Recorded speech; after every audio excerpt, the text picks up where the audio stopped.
Flowing down through the legs, into the feet, and out through the floor, just letting it all go.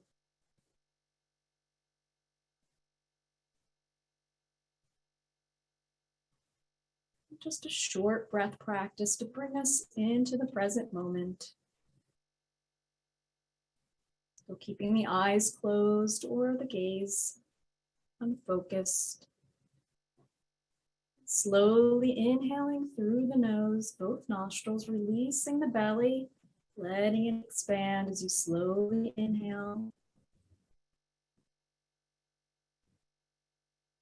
Gently exhale, slowing it down through the nose. The stomach will release, the navel contract and come back towards the spine.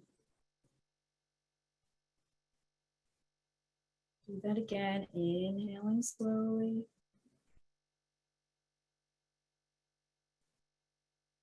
Pause and see if you can exhale just a little bit longer this time.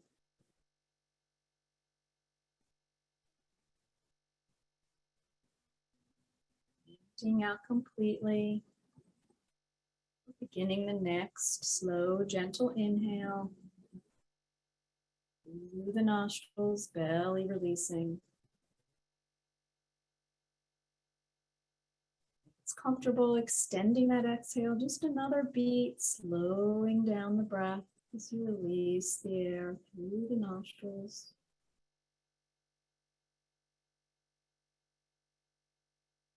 Emptying out completely.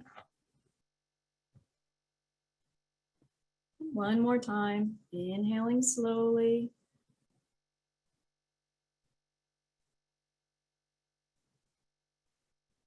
Again, elongating the exhale, slowing it down to drop into the rest and digest mode, as opposed to fight or flight.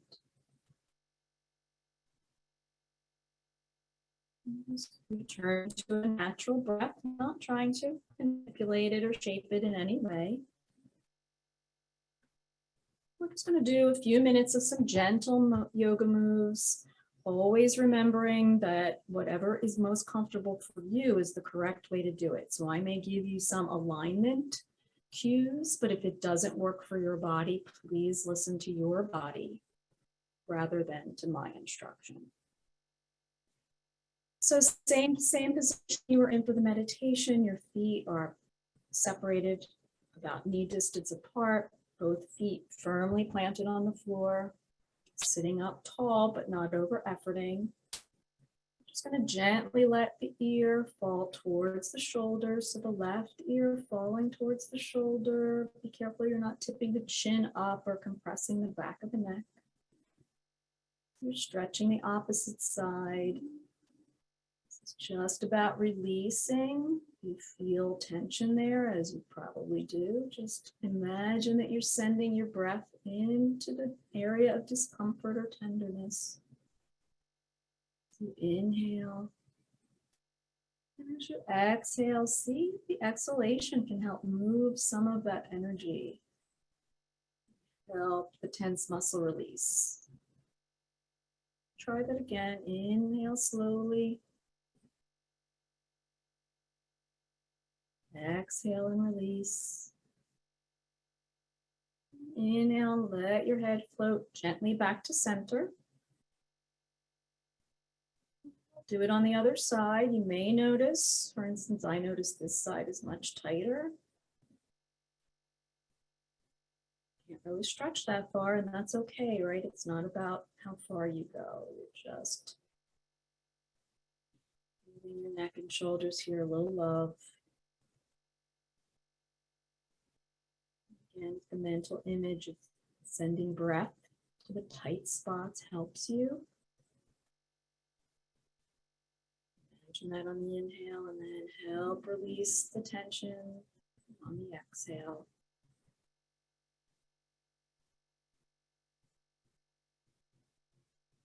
Let your head float back to center.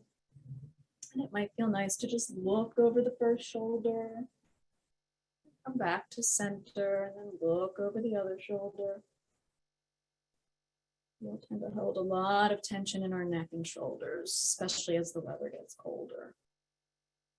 Now we're going to work on the shoulders. So the first thing we're going to do very gently is as we inhale, we're going to lift the shoulders up and roll them back, opening up the chest, broadening the collarbones, feeling those shoulder blades on our back coming together, and then release as we exhale. It's very gentle. It's really just like a half of a circle. So you're inhaling forward, up, back, and then releasing and exhaling as you bring the shoulders back again to neutral. It's just a half circle. We're not circling and forward. We're just circling up and back and around. Your hands may be on your lap. You may notice that as the shoulders come up and open the chest, the hands are coming closer to the hips. As you release, the hands relax. So just a few more times, inhaling up and open, and exhale and release. Last one. Really giving yourself a second to hold the openness in the chest. This is a really good yoga pose if you've been sitting in front of a laptop or over a keyboard and there's a tendency to sort of hunch forward.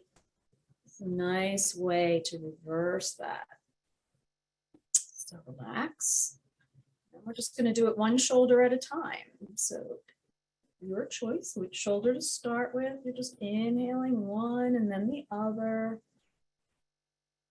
It's like a little mini flow. Your ribs will be moving now. A little bit in the spine. Maybe even all the way down into the low back and the hips.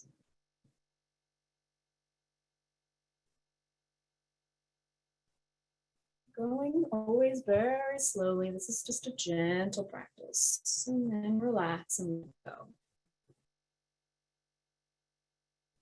And reestablishing your neutral seated position, both sitting bones even on the seat. Still both feet firmly planted on the floor, sitting up tall. You should notice that you'll have a natural curve in the lumbar spine. We're going to raise our hands up to a 90-degree angle, palms facing forward. So if you're a yoga practitioner, you may know this as cactus pose or goal post.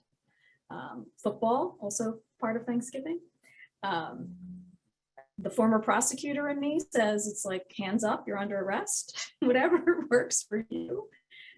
And so what we're going to do here is we're going to inhale the hands together and exhale them open. So only go to the distance that feels comfortable for you. So that may just be about a foot apart, or it may be that the hands can actually touch. And then as you exhale and open, pause when they're open. Feel that openness across the chest. Again, the squeeze of the shoulder blades on the back. And then release and bring the hands back together. So just a few more times, opening the chest. This is another heart opener. It not only has the energetic benefits of the heart chakra opening, but the physical benefit of stretching open the shoulders and the chest that are often very, very tense from too much hunching. One more time, and then you can release and relax. Last one. Bring the hands together and relax. And so in yoga, we focus a lot on the spine. We like to do different types of poses that work the spine. Both they have different energetic qualities to them, but also different aspects of working on the body. And so we're working a lot on what we would call gentle back bending. So another way to do a gentle back bend in your chair is to just take one arm and reach around behind the back of the chair, and then the other. Use that to help sit up the chest. Again, squeezing those blades together. If that's not there behind, allow you to grab, you can just clasp your hands behind your back. Straight those.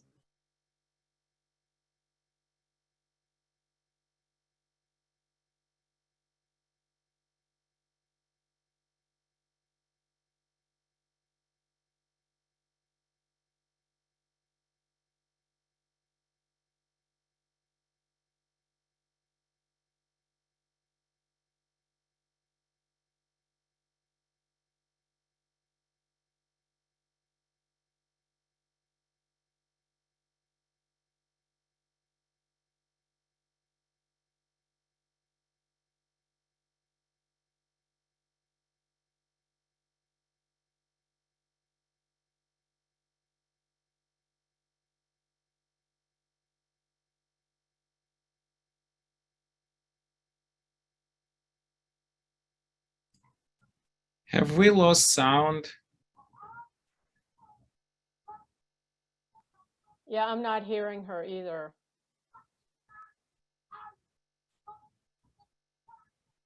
And I'm sorry about the noise outside, but I think she got disconnected actually, because I no longer actually even see her here. Same here. Jeanette? Okay, well, technical glitch. Oh, hello? Yeah. What happened? Well, looks like we lost. Oh, Yeah. oh goodness. We lost her. So it's okay. It's 2:56. Let's close this. I feel like we can just stop it. So the way we're gonna, well, it's an energetic thing.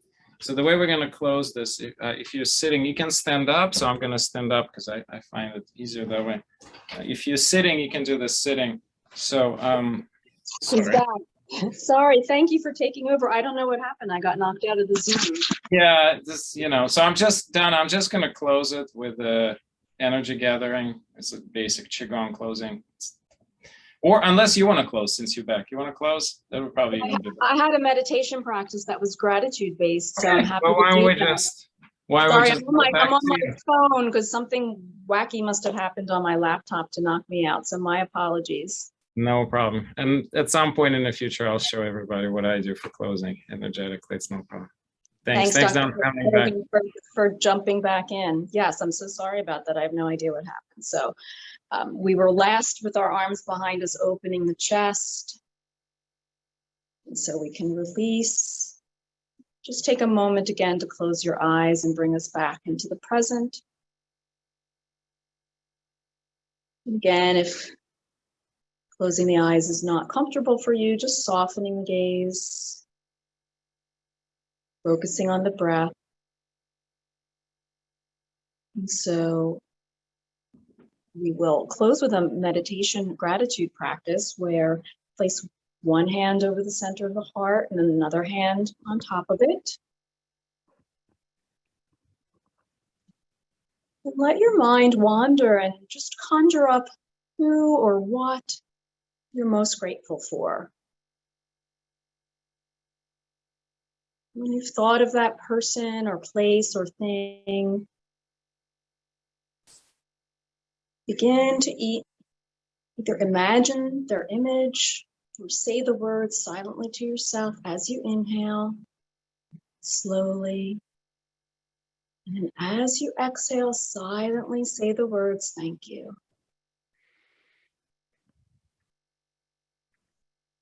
Do that 2 more times, inhaling as you imagine person, place, or thing for which you're most grateful. And exhale, silently giving thanks.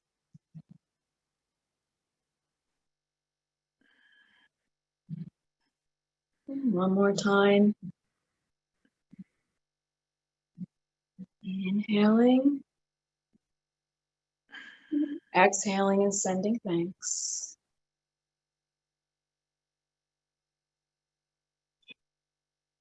And then bringing your hands together, the palms pressing into each other in front of the heart in a traditional closing Sanskrit mudra, Anjali mudra, or prayer pose, bowing your head and giving yourself thanks. Honoring yourself for coming to the mindfulness experience to take care of yourself.